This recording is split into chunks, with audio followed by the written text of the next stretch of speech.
Vérité au cœur de l'information.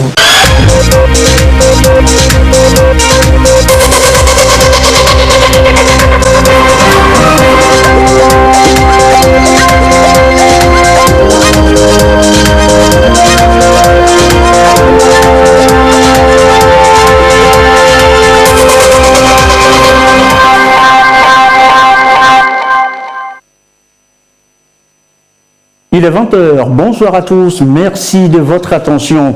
Dans l'actualité ce mardi, les députés disent oui aux cantines scolaires dans toutes les écoles au Togo. Ils ont voté à l'unanimité le projet de loi du gouvernement. La séance leur est ici en début de journal tout à l'heure.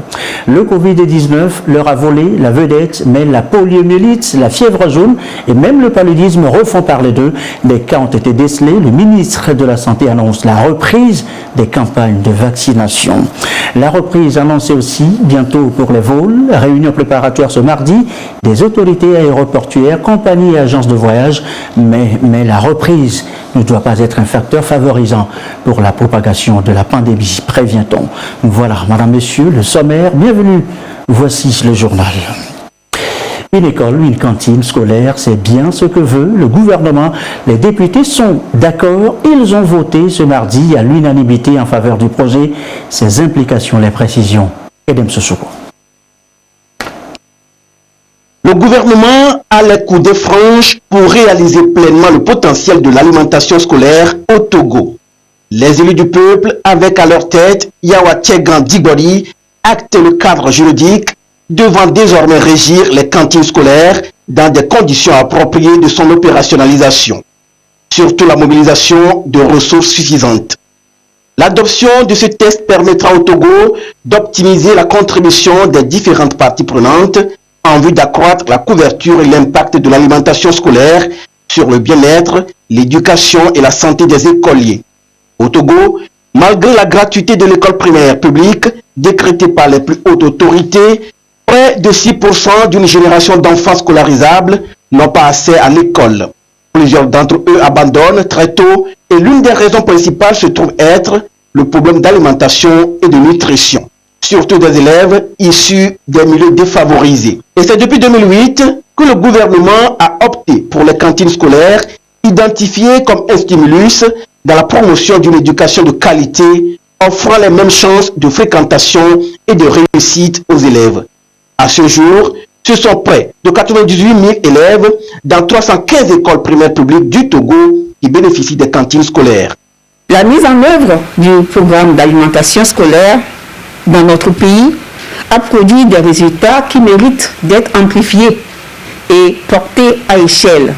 Nous avons noté, entre autres, l'augmentation de l'effectif scolaire de 9,4% dans les écoles bénéficiaires contre 7% dans les écoles non bénéficiaires, avec une augmentation de l'effectif des jeunes filles.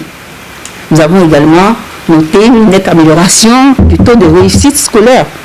Les repas servis aux enfants dans ces cantines apportent 60 à 75% des besoins quotidiens des enfants en calories. Grâce à l'acte que vous venez de poser, nous pouvons porter cette belle expérience à échelle. L'impact du programme d'alimentation scolaire ne se limite pas seulement aux élèves qui en sont bénéficiaires. Au Togo, nous avons opté pour l'approche communautaire, une approche inclusive, une approche endogène. Et ainsi, depuis 2011, le ministère chargé du développement de la base et celui chargé de l'agriculture appuient des jeunes et des groupements de producteurs en production animale et végétale, des transformateurs de produits locaux à travers des projets et programmes tels que le FAEJ, le PRADEB, le FNFI, le PAEJ SP, le PNIASA, le PASA, etc. Vous connaissez tous ces programmes-là. À travers ces mécanismes, ce sont des milliers de producteurs qui, dans tout notre pays, développent l'agriculture locale et la transformation, créant ainsi une agro-industrie pour alimenter les cantines en vivres et développant ainsi l'économie locale. Pour le gouvernement, il faut pérenniser cette initiative, l'étendre, afin de fournir une alimentation saine et équilibrée aux enfants. Le combat pour l'alimentation des élèves est une cause noble aux yeux des députés et la présidente de l'Assemblée nationale, Yawa Tchega Digbodi, n'est pas allée par 4 chemins pour féliciter l'initiative qu'elle a considérée comme un catalyseur dans l'atteinte d'une éducation pour tous au Togo. Consacrée par l'article 35 de notre Constitution, l'éducation reste un puissant vecteur de changement qui donne aux apprenants de tout âge la chance de se transformer et de transformer la société. Instruits par cette nécessité presque impérative, les parents se battent pour mettre leurs enfants à l'école. Et si dans l'ensemble, l'éducation primaire a enregistré de grands progrès, les zones rurales connaissent encore un grand retard de scolarisation imputable principalement à la situation de pauvreté qui prévaut. L'arrivée d'un enfant à l'âge scolaire est une source d'inquiétude constante pour certaines familles. Nous le savons et nous le vivons à la veille de chaque rentrée des classes. Ces enfants doivent tenter de poursuivre une scolarisation normale dans un environnement défavorable et souvent renoncer à la poursuite de leurs études. Or, de l'éducation de son peuple dépend le destin d'un pays. De façon constante, le programme de cantine scolaire est présenté comme l'un des investissements les plus importants du Togo, ayant un impact considérable sur l'assiduité, le temps d'apprentissage et surtout l'augmentation du taux d'inscription, ainsi qu'un meilleur résultat aux examens nationaux de nos enfants. C'est là le plus beau cadeau de solidarité et de redistribution de la richesse que la République puisse faire à ses valeureux parents combatifs en donnant le sourire à leurs enfants heureux d'aller s'instruire. Les cantines scolaires sont aussi un moyen de développement local inclusif. Au moins 40% des aliments sont des produits locaux. Pour une bonne santé des enfants, un accent particulier est mis sur l'hygiène des mamans cantines qui tiennent régulièrement des carnets de santé, des dispositions qui rassurent les députés. Il nous revient donc de poursuivre inlassablement les efforts pour faire disparaître la plus redoutable des inégalités qui viennent de la naissance pour permettre une égalité d'éducation, convaincu que l'école obligatoire et gratuite constitue l'une des plus grandes avancées de notre République sous la très haute impulsion du chef de l'État, son Excellence Faure Eswazilman Gnassingbé. Cette ambition est de notre responsabilité partagée, surtout en tant que représentation nationale, d'accorder une égalité de chances de réussite à nos enfants, tant en milieu rural qu'urbain. Cette loi relative à l'alimentation scolaire aura le mérite, de manière spécifique, d'améliorer l'apprentissage, car elle met l'accent sur l'hygiène et la sécurité sanitaire, la responsabilité des différents acteurs, le cadre de gestion et de pilotage, sans oublier les sanctions en cas de détournement des ressources et produits destinés au programme.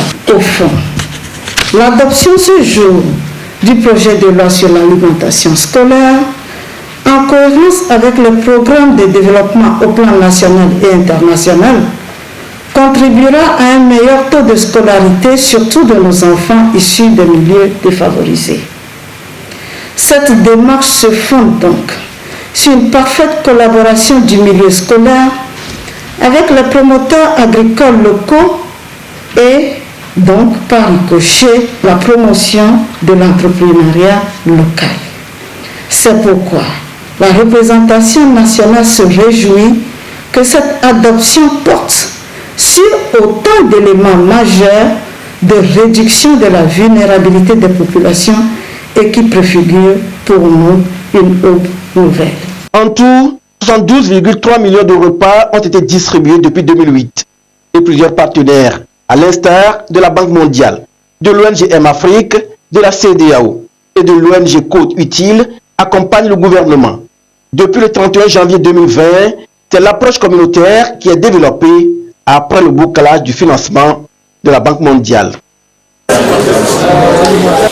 On le voit, les cantines scolaires représentent le goût de l'école. 315 établissements font déjà l'expérience depuis quelques années déjà. Et avec la reprise des écoles, eh bien, les cantines ont réouvert aussi.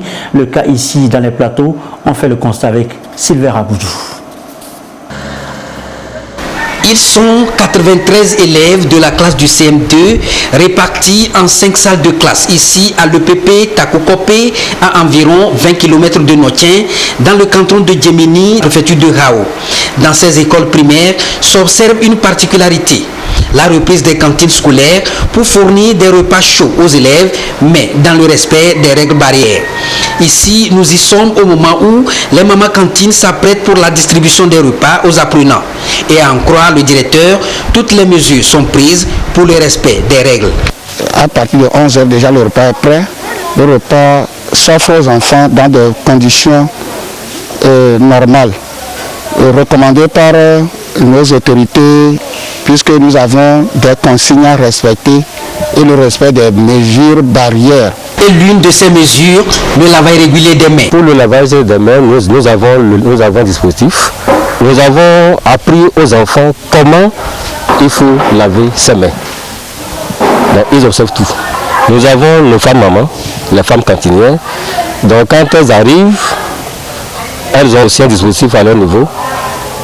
Avant de commencer, ils doivent observer sa mesure. La distribution des repas se fait par les mamans cantines une fois les cours de la journée terminés, plus précisément à 11h30. Et chaque élève doit observer les mesures barrières avant l'accès à son repas. Un suivi régulier est souvent mené par les acteurs de l'Agence nationale d'appui au développement à la base, chargée du suivi sur le terrain. Un suivi pour constater l'application des règles au niveau des mamans cantines, surtout dans la préparation des repas.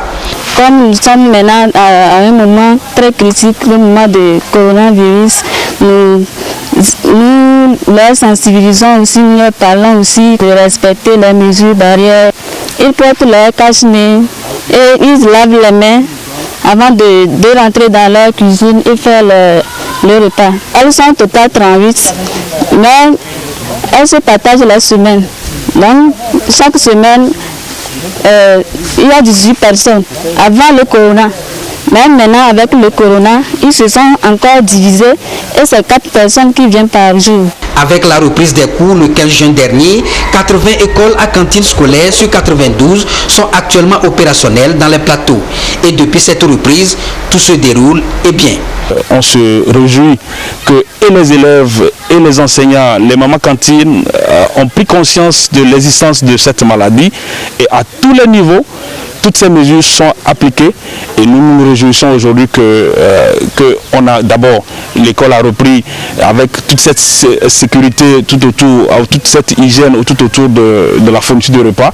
Et donc c'est une joie pour nous aujourd'hui de voir ce que nous apprécions aujourd'hui et nous espérons que ces mesures pourront être continuées jusqu'à la fin de ces moments où on va consacrer à la révision pour passer à l'examen jusqu'au moment peut-être à la rentrée.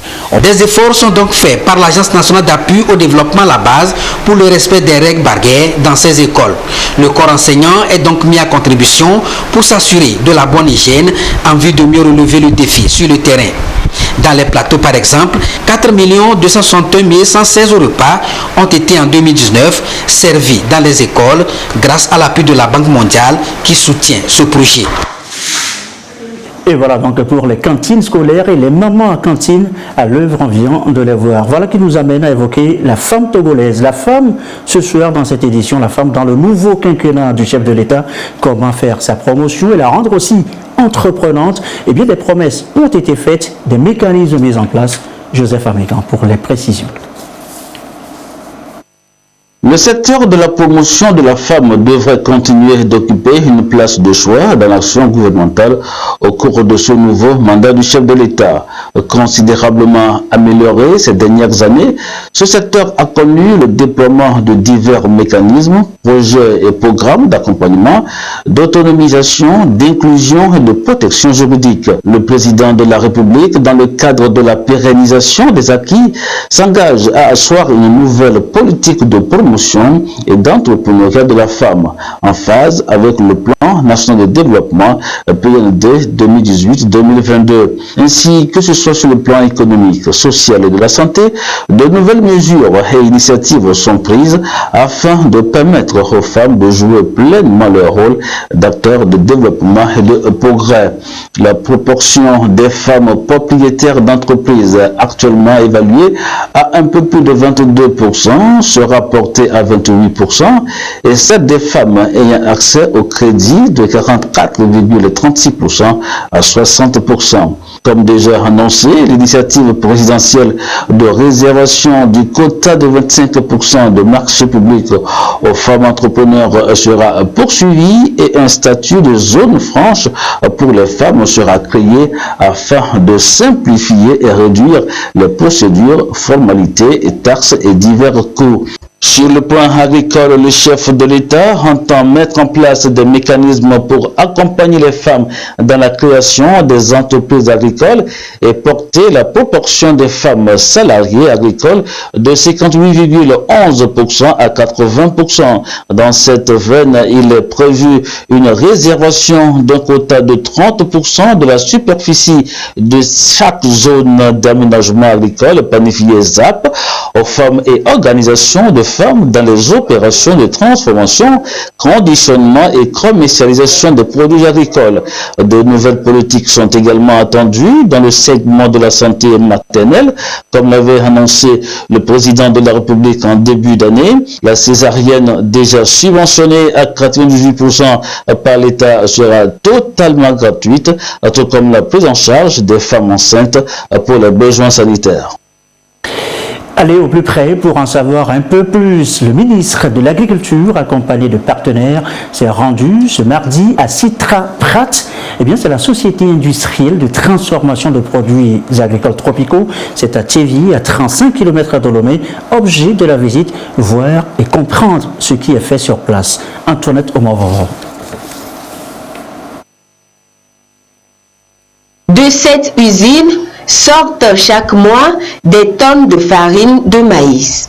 Spécialisée dans la transformation des produits agricoles tropicaux, la société Citrapat s'est engagée dans la promotion des cultures locales.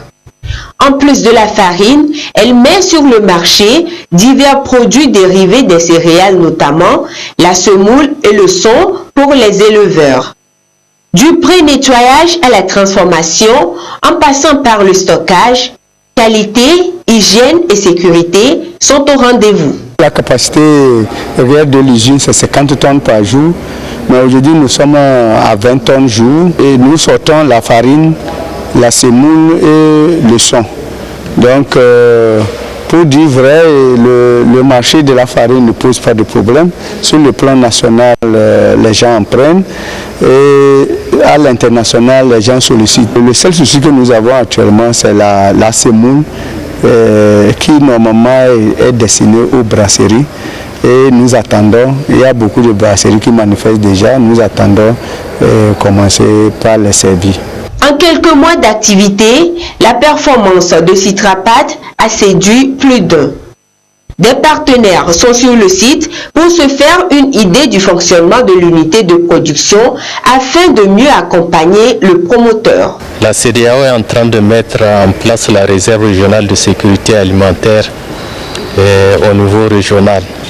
Donc l'ARA est une agence d'exécution, agence régionale pour l'agriculture et l'alimentation. Il faut déjà, la société nous a rendu visite. En ce moment, on n'avait pas commencé la production. Aujourd'hui, on est venu voir de visu. Ils ont déjà commencé la production et la réserve est intéressée, surtout les produits enrichis, donc les farines enrichies. Parce que chaque année, il y a des besoins qui sont exprimés, surtout pour les enfants malnutris. Aujourd'hui, on est fiers de voir au Togo une industrie qui est implantée, des investissements qui sont faits. Il faut les encourager. Pour les encourager, il faut acheter les productions pour permettre à cette société d'aller de l'avant. Nous sommes en constante collaboration avec le ministère de l'Agriculture.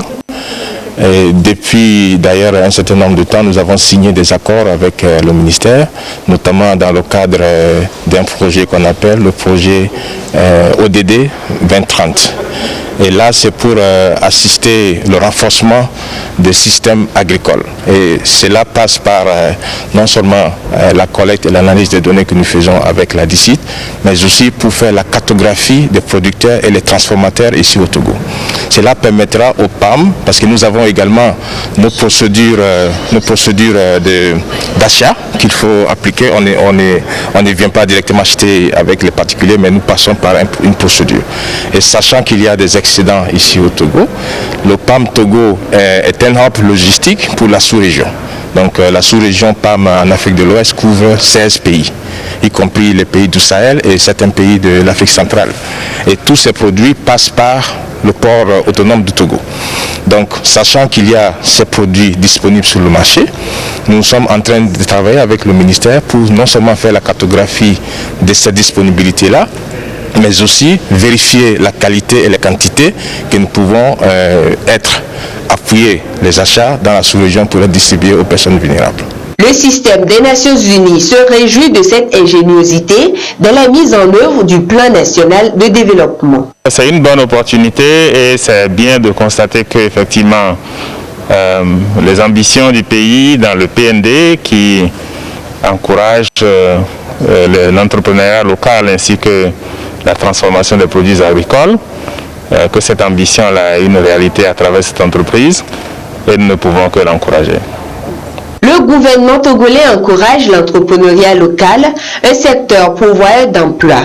Des initiatives sont donc mises en place pour assurer la sécurité alimentaire à tous. Cette usine qui est la matérialisation de l'axe 2 du PND qui vise le développement des pôles de transformation agricole tel que voulu par son Excellence le Président de la République, Forest Gnassingbé, est bien entendu un instrument important de développement en termes de création d'emplois, mais aussi de débouchés pour les producteurs. Donc, le gouvernement accompagne le promoteur pour structurer les producteurs autour de l'usine pour lui fournir de la matière première. Il y a 5000 producteurs qui sont enregistrés, qui vont cultiver cette année pour fournir les 15 000 tonnes de maïs dont la société a besoin pour tourner annuellement. Nous voulons inviter les populations togolaises à aller sur la bourse agricole au pluriel.tg pour pouvoir faire les achats de leurs produits alimentaires à travers les plateformes de e-commerce. Citrapat est en phase de produire des chips à base du maïs pour inciter davantage les populations togolaises à consommer du Made in Togo. Et l'une des matières premières qui rentre dans la transformation de Citrapat, eh bien c'est le maïs. C'est l'une des céréales, vous le savez, les plus cultivées chez nous ici au Togo. Et cela n'est pas prêt de s'arrêter. Le gouvernement pousse d'ailleurs les paysans à produire plus. Alors question ce soir, qu'est-ce qui est fait pour produire et produire plus? Voyons cela dans ce dossier de la rédaction, dossier signé Ulrich Chamigan avec Abidé Gnassingbé. Depuis quelques années, la filière maïs au Togo a le vent en poupe. Ils se sont vus ce matin, selon les chiffres de la direction des statistiques de l'informatique et de la documentation, la production de maïs s'élève à 886 630 tonnes pour la campagne 2018-2019 et constitue le principal produit vivrier du pays. Un récent rapport de la Banque africaine de développement BAD établit que la filière maïs est en plein essor avec un nombre important de producteurs qui a dépassé la barre de 1,5 million. Les résultats obtenus montrent que 20,32% des producteurs s'adonnent à la culture en pu contre 79,108% qui pratiquent la culture en association. En moyenne, sur une parcelle d'un hectare, le maïsculteur togolais réalise un bénéfice de 191 050 francs CFA après la vente du maïs. Il va de soi que la production de cette céréale permet à ces derniers de tirer d'importants revenus, assurant ainsi la survie de leur ménage. La culture du maïs génère un revenu moyen net de 223 000 francs CFA par hectare et représente la principale source de revenus des exploitants agricoles, hormis les cultures de rente telles le soja, le café, le cacao et le coton. L'importance du maïs dans le pays s'accroît donc. Il occupe dorénavant plus de 700 000 hectares, soit 40% de la surface du pays consacrée aux cultures vivrières. Cette place de choix qu'occupe cette céréale dans la production agricole togolaise trouve son fondement dans de nombreux projets et programmes du gouvernement mis en œuvre pour rehausser la production céréalière au Togo. Elle constitue le pilier de l'économie rurale et par conséquent la base du développement socio-économique du pays. Le secteur emploie plus de 70% de la population active et contribue à 40% du PIB. Ils se sont vus ce matin, ils ont parlé de nos communes, de leur plan de développement. Le ministre Boupessi, en charge justement de la décentralisation, a longuement échangé avec les partenaires techniques et financiers. Qu'est-ce qui a été véritablement arrêté? Les précisions, Clarisse Aticlé. Autour de la table, le ministre de l'administration territoriale, de la décentralisation des collectivités locales et des partenaires techniques et financiers. Le processus de la décentralisation en cours au Togo est passé en revue.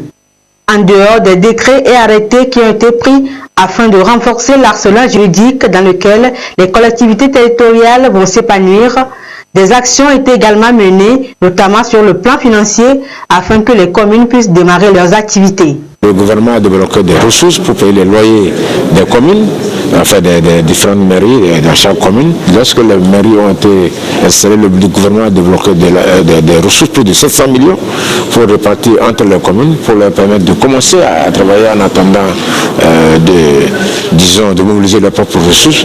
Le gouvernement a nommé des secrétaires généraux qui payent, après le décret, pour donner des indemnités à ces secrétaires généraux. Le gouvernement a continué également à travailler pour le compte des mairies, à travers le PIDC, à travers le PAPV, à travers l'ANADEB, tout ça a continué, donc c'est au profit des communes.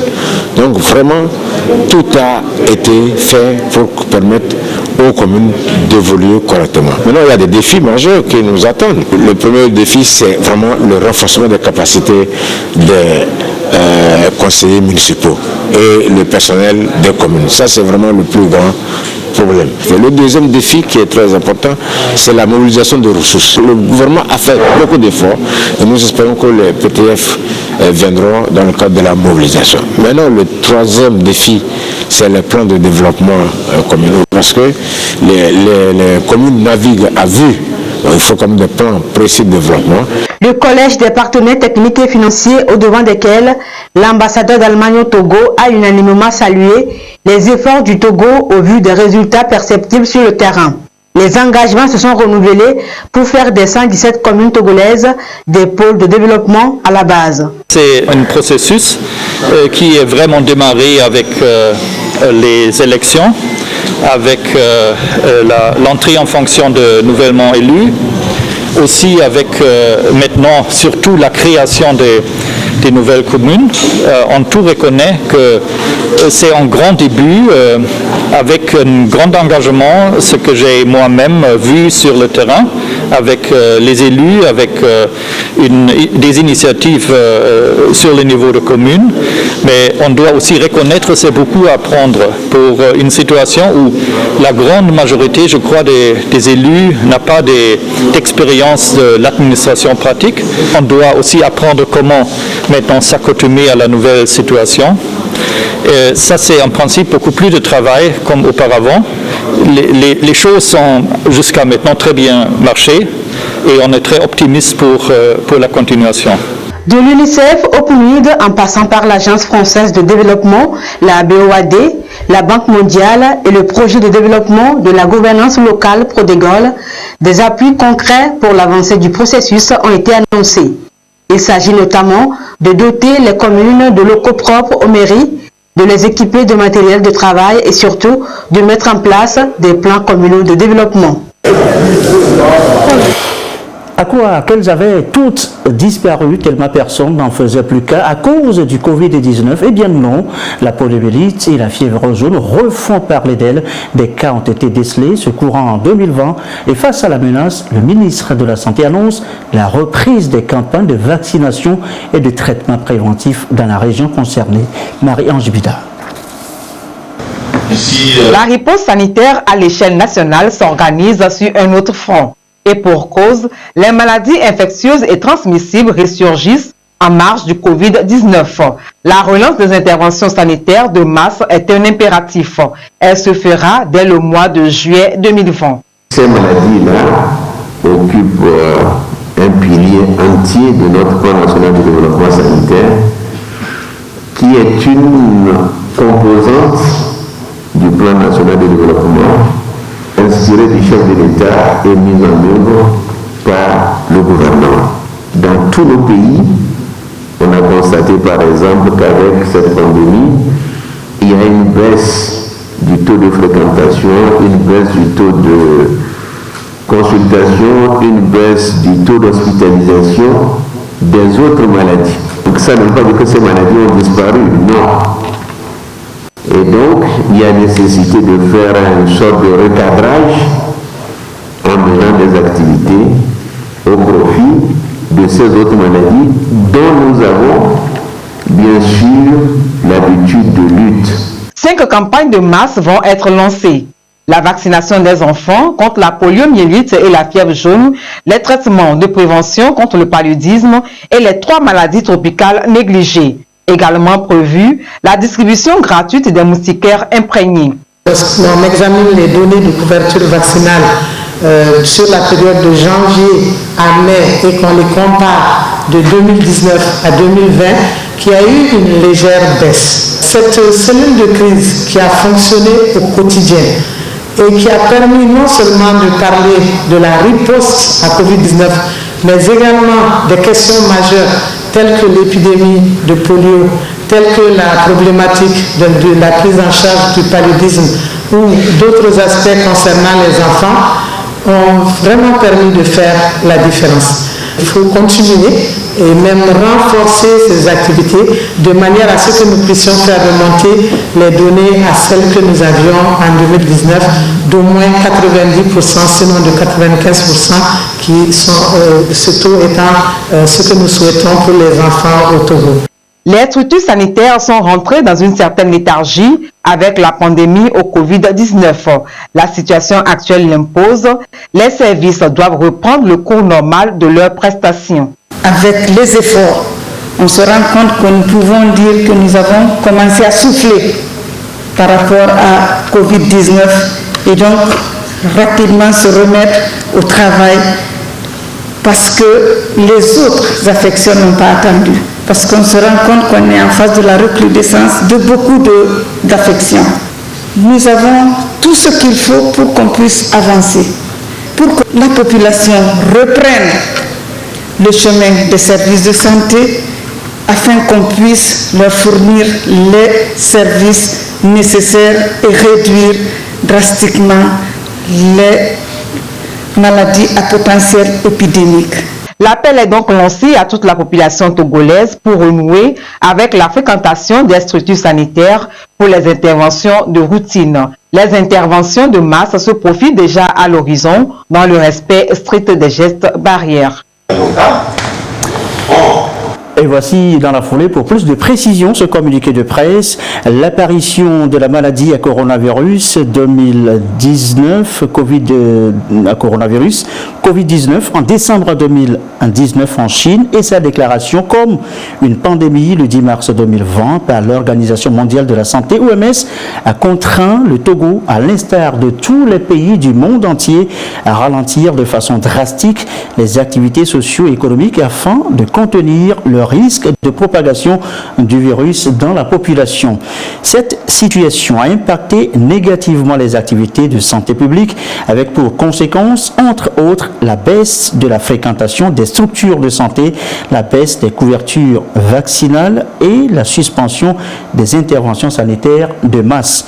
Le gouvernement togolais, sur la base de l'évolution de la pandémie et des rapports du Conseil scientifique confirmant la stabilisation de l'épidémie dans notre pays, a décidé l'allègement des mesures de restriction des mouvements de la population à compter du mardi 9 juin 2020 pour permettre la reprise progressive des activités dans tous les secteurs dans le respect strict des mesures barrières.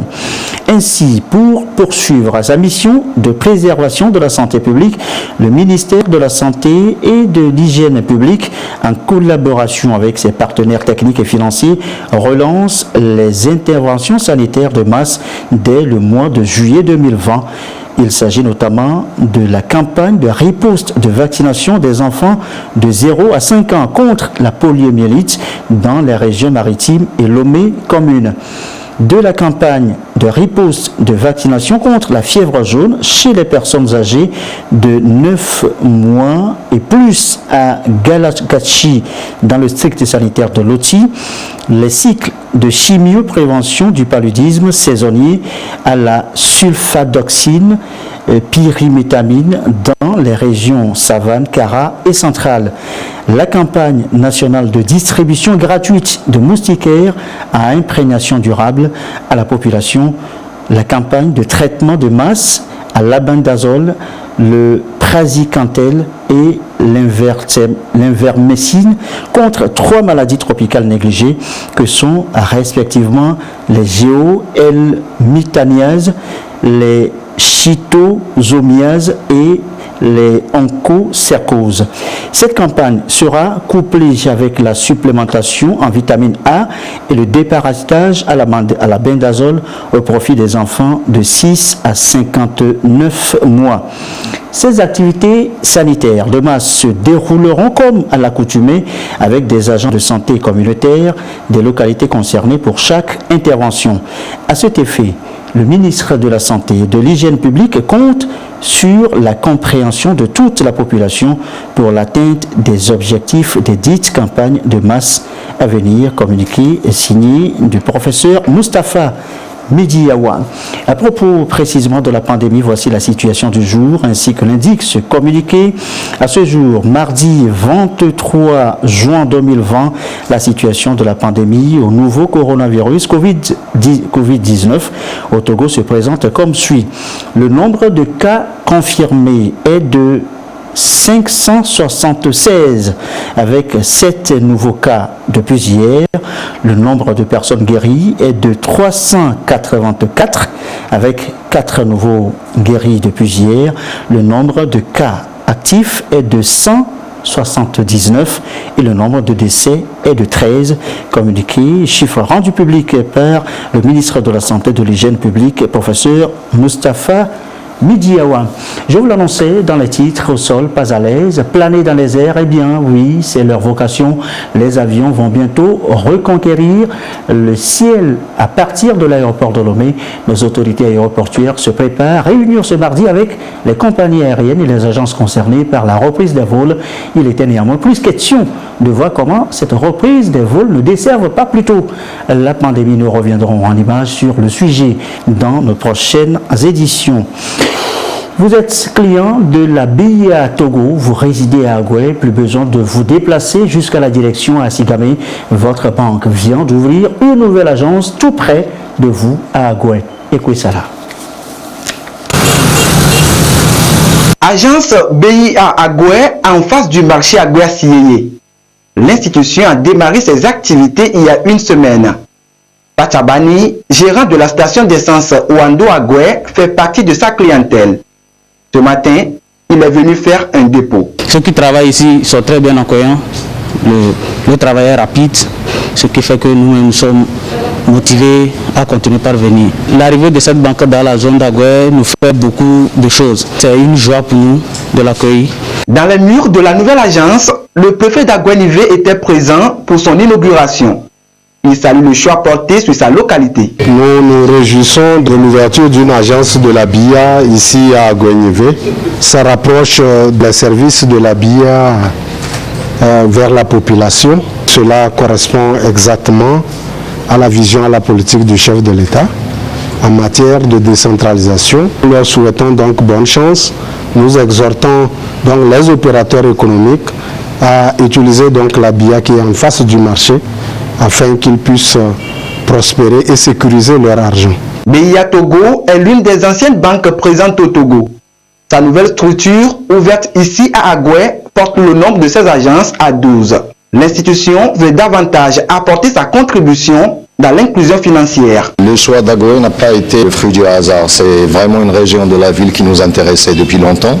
Elle se développe beaucoup, elle a beaucoup de potentiel, que ce soit sur le plan économique ou sociétal. Donc c'est pour s'approcher un peu de toute cette population-là qu'on a pris ce pari-là de s'installer ici et nous en sommes ravis.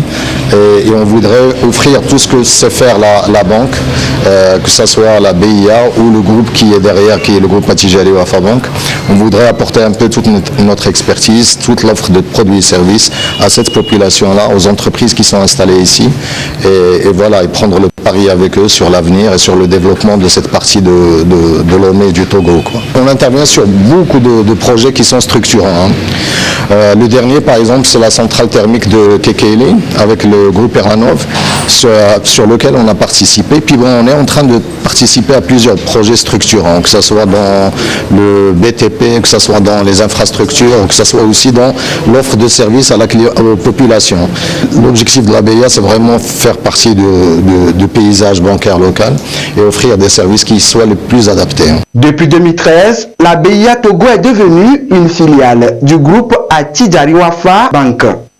Elle est aujourd'hui présente dans 23 pays dans le monde avec des services innovants, notamment BIAN, BIA Mobile et BIA Bal. Et avant de refermer cette édition, c'est avis d'appel à candidature au secrétariat général de la CIMA. La CIMA, c'est la conférence interafricaine des marchés d'assurance, organisme international créé par le traité le 10 juillet 1992 à Yaoundé au Cameroun et qui est chargé de la supervision, de la régulation et du contrôle du secteur des assurances dans les 14 États membres, à savoir les 6 États de la communauté économique et monétaire de l'Afrique centrale, CEMAC, et les 8 États membres de l'Union économique et monétaire ouest-africaine. Elle comprend les organismes que vous pourriez trouver dans le quotidien national Togo Presse ainsi que les postes à pourvoir. Voilà qui referme cette édition. Merci à vous qui nous suivez ce soir, ou précisément à Bandi dans Blita et à Tandjouaré dans la préfecture du même nom. Et comme d'habitude, toujours fidèlement, belle soirée. Prenez bien soin de vous.